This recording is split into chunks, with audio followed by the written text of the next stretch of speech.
Ends the matter. నేను అంటుంది coming 10 years కోసం అప్పులు చేయకుండా ఆంధ్రప్రదేశ్ సస్టైన్ అయ్యే పరిస్థితి మీకేమైనా కనపడుతుందా? 5 సంవత్సరాలు ఫైనాన్స్ మినిస్టర్గా పనిచేసి ఈ ప్రభుత్వం ఏదైతే నిర్ణయాలు తీసుకుంటున్నారో వాళ్ళ ప్రయారిటీస్ చూసినట్లయితే అప్పు మాత్రము మాకంటే డబుల్ చేస్తున్నారు.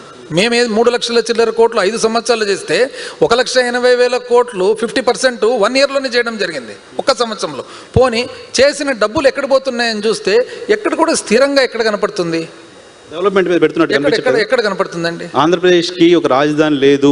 మీరు ఇంతకుముందు చెప్పారు రాష్ట్ర విభజన జరిగినప్పుడు పదే విడిపోయి వచ్చాం, మద్రాసు నుంచి వచ్చాం నష్టం జరిగింది, హైదరాబాద్ డెవలప్ చేసాం బయటకు వచ్చాం నష్టం జరిగింది. ఇప్పుడు ఆంధ్రప్రదేశ్కి ఒక క్యాపిటల్ కావాలనే ఎమోషన్ ఉంది కదా, దానిపైన ఖర్చు పెట్టడం నిరర్థకంగా ఎలా కనపడుతుంది మీకు? ఇప్పుడు ఒక ఉమ్మడి కుటుంబం తీసుకుందామండి, ఇద్దరు అన్నదమ్ములు ఉంటారు, భాగాలు పోతారు ఏదో రోజు ఏ కారణం వలనో. భాగాలు పోయినప్పుడు ఒకరికేమో వ్యాపారం వస్తుంది, ఒకరికి వ్యవసాయం వస్తుంది. సిమిలర్ అనుకోండి. ఇప్పుడు వ్యవసాయం వచ్చిన తమ్ముడు కానీ అన్న కానీ మళ్ళీ కోలుకొని ఒక స్థాయికి రావాలంటే ఇమ్మీడియట్గా తన వ్యవసాయాన్ని ఇంప్రూవ్ చేసుకుంటాడా, లేదా తను వ్యాపారం చేసేదానికి ప్రయత్నం చేస్తాడా, లేదా ఇంకొక మార్గాన మన ఇన్కమ్ పెంచుకునే దానికి చూస్తారా, లేకుంటే పెద్ద బంగ్లా కట్టుకుంటారా? కేర్ ఆఫ్ అయితే ఉండాలిగా. అంటే రాష్ట్రం అంటే ఏంటి అంటే క్యాపిటల్ అయితే కనపడాలి. అక్కడ మనం చూడాల్సినది మనకు పబ్లిక్ ఇచ్చిన మ్యాండేటు ఒక రాజధాని అవసరం కాబట్టి కట్టమనే, ఒక నగరం కట్టమనే. రాజధాని నగరం కట్టమని అయితే ఇవ్వలేదు కదా. మీరు రాజధాని కట్టాలంటే దాని పద్ధతి దానికి ఉంటుంది. మీరు ఎక్కడ కావాలంటే అక్కడ కట్టుకోవచ్చు, ఇంకోటి చేయొచ్చు, కానీ దాని పద్ధతి దానికి ఉంటుంది. కానీ నగరమే కట్టాలని చూస్తే అది వీలవుతుందా? ఈ పరిస్థితుల్లో ఇప్పుడు నేను ఒక వైట్ పేపర్ అనేది ఒకటి నేను చూడడం జరిగిందనమాట అమరావతి మీద. ఈ కొత్త ప్రభుత్వం వచ్చిన తర్వాత ప్రజెంట్ చేసిండేది.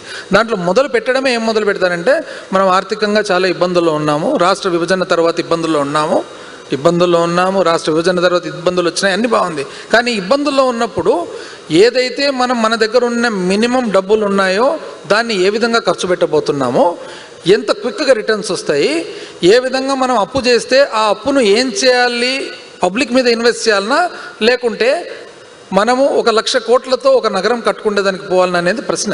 సో అప్పుడు మీకు ఒక అవకాశం ఇచ్చారు. మీకు ఒక అవకాశం ఇచ్చినప్పుడు నగరం నిర్మాణం కాకుండా రాజధాని నిర్మాణం చేద్దాం పోనీ అని ఎందుకు అనుకోలేదు మీరు అప్పుడు?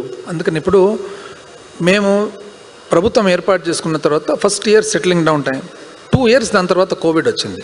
ఈలోపు ఇవన్నీ గమనించిన తర్వాత మనకు అర్థమైండేది ఏమంటే, ఇప్పుడు పబ్లిక్ మనకి ఇచ్చిన మ్యాండేటు పరిపాలన కోసము ఒక రాజధాని పెట్టమని చెప్పేసి, మనకు ఏదైతే ఉత్తర కోస్తా ఎంత ఇంపార్టెంటో కోస్టలాంధ్ర కూడా ఈక్వల్లీ ఇంపార్టెంట్, రాయలసీమ కూడా ఈక్వల్లీ ఇంపార్టెంట్, సమానమైన ఇంపార్టెన్స్. అందుకని నేను మొదలు పెట్టడంతోనే శ్రీబాగ్ ప్యాక్ట్ నుంచి చెప్పిండేదన్నమాట.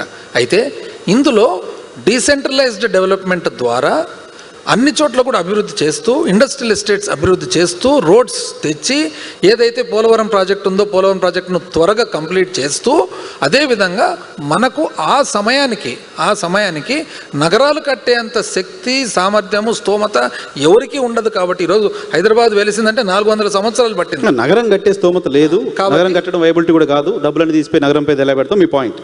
నా పాయింట్ ఏంటంటే, నగరం కాదు రాజధాని అంటే 4 బిల్డింగ్స్ అనే కట్టి ఉండొచ్చు కదా, అది కూడా ఎందుకు మీరు చేయలేకపోయారని పాయింట్ రేజ్ అవుతుంది కదా. అంటే కోర్టు ఉన్నింది కదా, జ్యుడిషియల్ సబ్జుడిస్ ఇష్యూ, కాబట్టి మేము ఆగాల్సి వచ్చింది. బట్ ఆ రోజు మాత్రము మనము సర్వీస్ రంగం ఇంప్రూవ్ కావాలి, క్విక్గా సర్వీస్ రంగం ఇంప్రూవ్ కావాలంటే మనకు ఐటీ సర్వీసెస్ అనేది క్విక్గా పెరగాలి. ఐటీ సర్వీసెస్ క్విక్గా పెరగాలంటే దానికి అన్నిటికీ అనుకూలమైన స్థలం వైజాగ్ అనేది తేల్చడం జరిగింది. అదేవిధంగా అగ్రికల్చర్ ఇంప్రూవ్ కావాలి, ఎడ్యుకేషన్ ఇంప్రూవ్ కావాలి, దానికి సరైన ప్లేసు మనకు గుంటూరు అండ్ విజయవాడ. అదేవిధంగా మనకు బ్యాక్వర్డ్ రాయలసీమ ఉంది, బ్యాక్వర్డ్ రాయలసీమకు మనకు ఇరిగేషన్ అవసరం కాబట్టి మనము పోతిరెడ్డిపాడు నుంచి నీళ్ళు వచ్చేదానికి ప్రయత్నం. ఇవన్నీ ప్లాన్డ్గా, అంటే మనకున్న లిమిటెడ్ టైంలో లిమిటెడ్ రిసోర్స్, ఎందుకంటే పబ్లిక్ మనకి ఇచ్చేది 5 years. సో 5 yearsలో ఏం చేయగలుగుతాం? అందుకని నేను 30 ఏళ్ళ తర్వాత ఏదో జరిగిపోతుందంటే మనకి ఇచ్చిండేది 5 years కదా.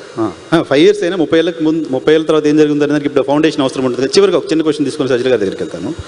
సో మీరు ఇప్పుడు రాజధాని పైన ఈ ప్రభుత్వం పెడుతున్న ఖర్చు నిరర్ధకంగా చూస్తున్నారా? అంటే ఒకటండి, ఇప్పుడు పబ్లిక్ మనకి ఇచ్చిన మ్యాండేట్ రాజధాని కట్టమనే, నగరం కట్టమనే ఫస్ట్ పాయింట్.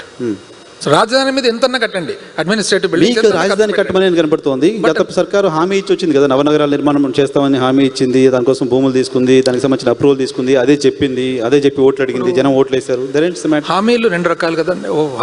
ఒక హామీ వచ్చేసి మనం నిజంగా చేయాలనుకునేది, ఒక హామీ ఎలక్షన్ పర్పస్ కోసం ఇచ్చే హామీ. మళ్ళీ ఇది ఏ హామీ ఉంటాయి, అట్లా రెండు ఉంటాయా? ఏ హామీ కింద వస్తుందో ఇది మరి? రాజధాని కడతాం, అమరావతి పెద్ద ఎమోషన్, అమరావతి కోసం ఉద్యమాలు జరిగాయి, జనాలు కోరుకున్నారు. We completely understand the sentiments and emotions. మనం ఒకటి చూస్తే, ఆ బుక్ చూస్తే ల్యాండ్ పూలింగ్ ద్వారా ల్యాండ్ తీసుకోవడం జరిగింది. 28,000 రైతులు 30,000 ఎకరాలు అంటే అర్థమేమి? ఇంచుమించు ఒక్కొక్క రైతు ఒక ఎకరా, దాదాపు చిన్న రైతు. ఇంతకాలం కూడా చిన్న రైతు పాపం ఎంతో కష్టపడి ఎంతో చేసుకుంటూ వచ్చి, ఎవరైనా మీరైనా నేనైనా ఒక విలువ వస్తుందంటే ఎవరైనా కానీ ఇంట్రెస్ట్ చూపుతారు, ఆశపడతారు. కానీ మనం పాలిచ్చే వాళ్ళము ఇది కరెక్టా? అది రివర్ ఫ్లడ్ ప్లేన్. సో ఇప్పుడు మీరు మాట్లాడుతుంది మళ్ళీ వైసీపీ గెలిస్తే రాజధాని ఏమైపోతుందనే అనే ఆందోళన అట్లే ఉంచుతున్నారు జనాల్లో. ఇప్పుడు నేను చెప్పేది ఏమంటే, అందుకని రాజధాని నగరమా? నా పాయింట్ అంతా రాజధాని అంటున్నారు వాళ్ళు, నగరం అంటున్నారు. మీరు వస్తే మీ ప్రయారిటీ రాజధాని. వాళ్ళు ఏమంటున్నారు? రివర్ ఫ్లడ్ ప్లేన్ మీద కడతామని అంటున్నారు. దానివల్ల కాస్ట్ ఆఫ్ కన్స్ట్రక్షన్ కానీ ఇది కానీ ప్రాక్టికాలిటీ కానీ. రివర్ ఫ్లడ్ ప్లేన్ అంటే ఏమి? నీళ్లు పైకి వస్తాయి, నీళ్లు లోపలికి పోతాయి. సో ఎన్ని కెనాల్ను ఎన్ని చేస్తే ఇది వీలవుతుంది దీన్ని కంట్రోల్ చేసేదానికి? పాపం అమాయక ప్రజలు ఉన్నారు కదా, అమాయక ప్రజలకు మనం ఏదైతే ఇప్పుడు నిర్ణయం తీసుకునేది వాళ్ళకి న్యాయం చేసినట్లా అన్యాయం చేసినట్లా అనేది మన పాయింట్ అన్నమాట.